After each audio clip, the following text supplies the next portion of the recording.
വയനാട് ദുരന്തത്തിന് ഇന്ന് 2 ആണ്ട് തികയുകയാണ്. തീരാത്ത വേദനയോടെ, നടുക്കത്തോടെ അല്ലാതെ ഇന്നും ചൂരൽമല ദുരന്തത്തെ ഓർക്കാനാകില്ല.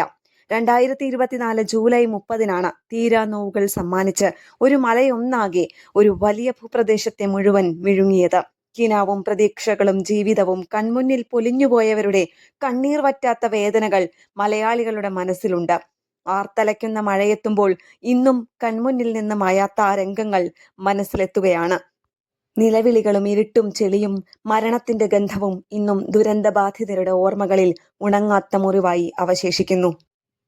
2024 ജൂലൈ 30-ന് പുലർച്ചെ 2 മണിയോടെ വെള്ളരിമലയുടെ ഒരു ഭാഗം ഉരുളിന്റെ രൂപത്തിൽ താഴേക്ക് ഒലിച്ചിറങ്ങിയപ്പോൾ നഷ്ടമായത് ഒരുപാട് മനുഷ്യരുടെ സ്വപ്നങ്ങളും ജീവനുമാണ്. 44 പേർ ഇപ്പോഴും കാണാമറയത്താണ് എന്നതും 32 പേരെ മരിച്ചതായി സർക്കാർ കണക്കാക്കിയതുമെല്ലാം ഈ ദുരന്തത്തിന്റെ വ്യാപ്തി വ്യക്തമാക്കുന്നു.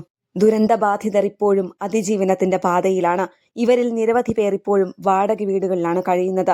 ദുരന്തത്തിന് പിന്നാലെ സർക്കാർ നിരവധി വാഗ്ദാനങ്ങൾ നൽകിയിരുന്നെങ്കിലും പലതും ഇന്നും വാഗ്ദാനങ്ങളായി തന്നെ കിടക്കുകയാണെന്നും അവ എപ്പോൾ നിറവേറ്റുമെന്ന ചോദ്യവും അവരിലുണ്ട്. മനുഷ്യത്വത്തിനെ മുഖാമുഖം കണ്ട നാളുകളായിരുന്നു അത്. ദുരന്തം നടന്ന ആദ്യ മണിക്കൂർ മുതൽ രക്ഷാപ്രവർത്തനത്തിനായി എത്തിയത് നൂറുകണക്കിന് മനുഷ്യരാണ്.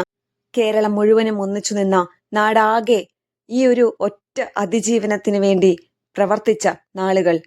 അതെ, വയനാട് ദുരന്തം അത് ഇന്നും നമ്മുടെ മുന്നിൽ അവശേഷിക്കുന്ന ഒരു വലിയ കണ്ണീർ കഥയാണ്. ന്യൂസ് ഡെസ്ക് കേരള പ്രണാമം.